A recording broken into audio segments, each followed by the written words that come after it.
Error মনরে ভগবানও বুঝতে পারছে না। তো মানুষ কি জিনিস। নমস্কার, আজকে আমি আমার বাগানের কিছু অ্যালোভেরা গাছের রিপোর্টিংয়ের ভিডিও নিয়ে আইছি।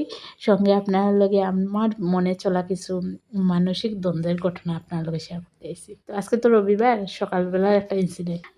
আমার হাজব্যান্ডে আজকে আর কি আমরা মাছ দিয়ে টক খাই, সেই টকটা বানাইতে করে কিছু মাছের ডিম আসিল, মাথা আসিল, এগুলা ভাজছে। তো হলো কি যে ডিমের পরিমাণটা কিছু কম আসিল। তো আমি ভাবছি কি আজকে আর ডিম ভাজি কেউ খাইতাম না। মানে আমরা অনেক সময় ডিম এক্সট্রা থাকলে আমিও খাই, ও প্রায় সময় নিয়ে নিয়ে 2-1 টুকরা খাই।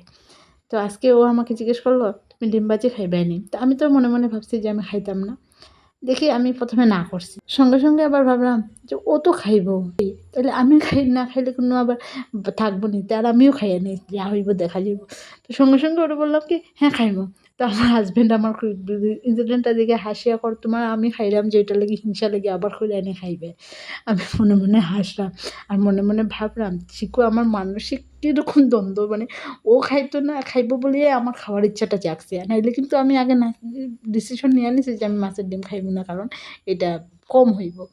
তো আমরা মেয়েরার মন আর কি কোন সময় কোন জিনিসের জানি না, আপনার লগে এরকম ইনসিডেন্ট হয় কি না, তবে আমার লগে প্রায় সময় এটা হয়। তো আজকে যেটা এলাম, এটা কিছু অ্যালোভেরা গাছ আমার বাগানে আছে।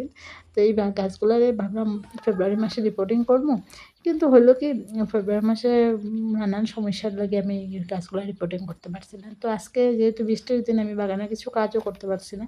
তো ভাবলাম আমি এই অ্যালোভেরা গাছগুলো একটু রিপোর্টিং করে দিই, যেহেতু আপনারা দেখতে পাচ্ছেন মাটিগুলো ভিজা বৃষ্টির জন্য। তো অনেক সময় মাটি শুকনো হলে ভালো হয়, গাছ রিপোর্টিংয়ের সময় টবের মাটি শুকাইলে অনেকটা হেল্পফুল হয়, কিন্তু তারপরেও আমি সময় পাইতাম না।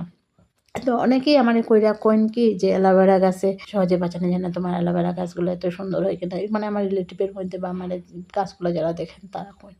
তো আমি তারা কইলাম অ্যালোভেরা গাছে মাটি যখন দিবা তখন ঝুরঝুরে মাটি দিবা। আমরা অনেকেই ভাবি কি আমরা সবথেকে মোস্ট ইম্পর্ট্যান্ট জিনিস যেটা আর কি, আমরা বেশিরভাগ বাগানের মানে যারা নতুন বাগানে তারা করে কি মাটিগুলা সিলেকশন ভুল করে। মাটি সবসময় তারা মনে করে বাগানে যে গাছে যে মাটি হইব ওইটা টবের মাটি সেম হইব না। টবের মাটি সবসময় ওয়েল ড্রেন থাকতে লাগে, সেখানে বালি মিশ্রিত মাটি থাকতে লাগে, যাতে জল জমা হইতো না। আর অ্যালোভেরা গাছে কোনো দিনও জল জমা হইলেই সঙ্গে সঙ্গে মারা যাবে। তো অ্যালোভেরা গাছে মেইনলি আপনি জল জমা হইতো না এমন মাটি দরকার, আর তেমন কিছু লাগে না। অ্যালোভেরা গাছের তেমন খানিরও প্রয়োজন হয় না, একবার লাগাইলেই সুন্দর থাকে। ধন্যবাদ। ভিডিওটা ভালো লাগলে একটা লাইক করবা, আমার পেজের সঙ্গে থাকবা। আজকে এতটুকুই, আবার দেখা হইব, টাটা।